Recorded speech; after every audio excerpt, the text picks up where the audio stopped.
Welcome to the first video in phase 2 of the SIBO solution. In phase 2, we're going to be focusing on stopping you from becoming a statistic. Well, what statistic are we specifically referring to?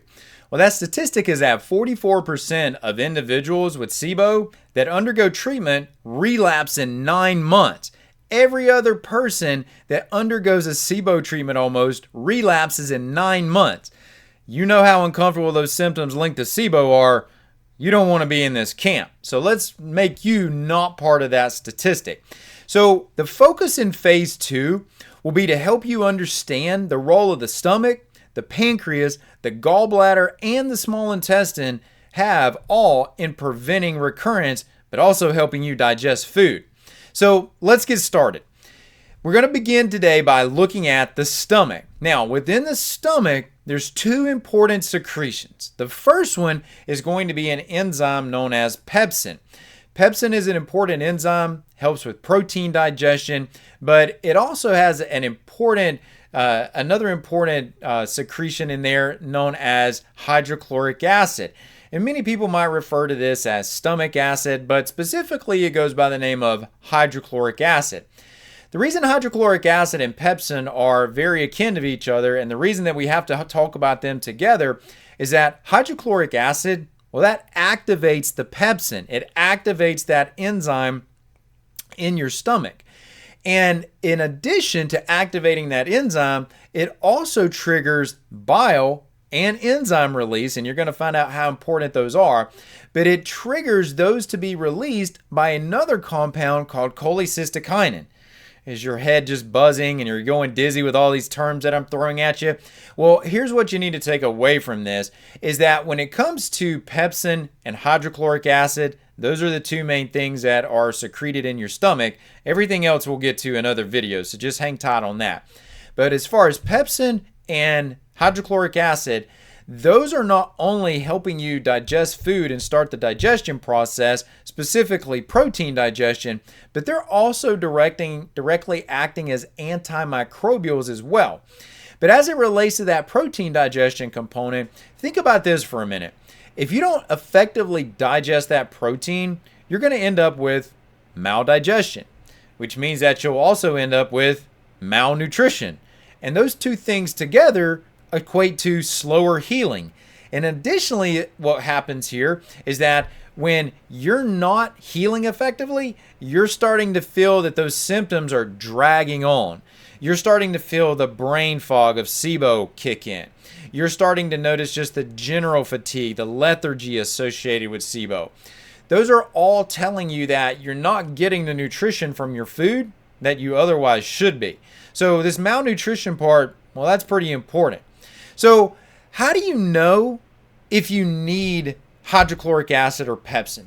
Well, when it comes to SIBO, that's one of the main indicators. If you have small intestinal bacterial overgrowth, you pretty much have a lack of acid and enzymes. It's just part of what goes along with the condition. And if you're noting things like symptoms such as gas, bloating, indigestion, excess burping, and reflux, those are all strong indicators that your acid production is just not as good as it should be. But if you think about the name on this, don't let the name of acid, because again, many people talk about this as just stomach acid. Don't let that name of stomach acid scare you off or think that that's dangerous in any way. It's not. In fact, when we talk about supplementing the acid in the stomach, or when we talk about supplementing acid back to the stomach, what are we actually supplementing? Well, you're not actually directly taking acid. In fact, if you were, it wouldn't even stay in the capsule. It would eat through those cellulose capsules in no time. So you couldn't even stabilize it in a bottle. Instead, what you're taking is something known as betaine hydrochloride or ammonium chloride.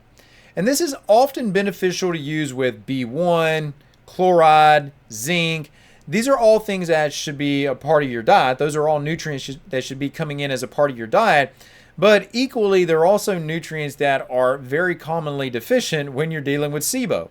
So for a period of time, you may need to be able to restore those. We'll talk more about nutrient deficiencies when we get to phase 3 of the SIBO solution. So how do you take hydrochloric acid and pepsin? Well, it's generally best to take these with enzymes because they work together. Remember, the hydrochloric acid allows for the release of enzymes from the pancreas. So if you don't have hydrochloric acid, then you probably don't have adequate enzyme production either. So generally you would want to supplement those two back together at the same time. You also want to start with a lower dose and work your way up, generally starting with 1 to 2 per mil, and just see how your symptoms progress. If your symptoms continue on, we'll increase the dose by 1 per mil and see at what point it doesn't feel comfortable for you anymore. And if you're feeling better over time, you can stop to drop the dose down as well. And when do you take hydrochloric acid? Well, the best time to take hydrochloric acid is just before a meal or during a meal, but not after the meal. When you're taking it before the meal or during the meal, you're making sure that it's getting mixed up in the food contents in your stomach, and you're not going to have any reflux. If you're at risk for reflux, you're not going to have any associations with that. So you'll get the most benefit from it without any potential side effects associated with it. And these side effects, even if you do get the reflux, it's more of an annoyance temporarily than anything else. So don't let that scare you off in any way. So who would have thought that the stomach, which sits just above the small intestine, was such a critical component to the small intestinal health and preventing SIBO recurrence? Well, indeed it is. So now that we have talked about the stomach, let's follow up and follow this process through the body and move into the small intestine and discuss the roles of the pancreas and the gallbladder. This is where the action starts to pick up.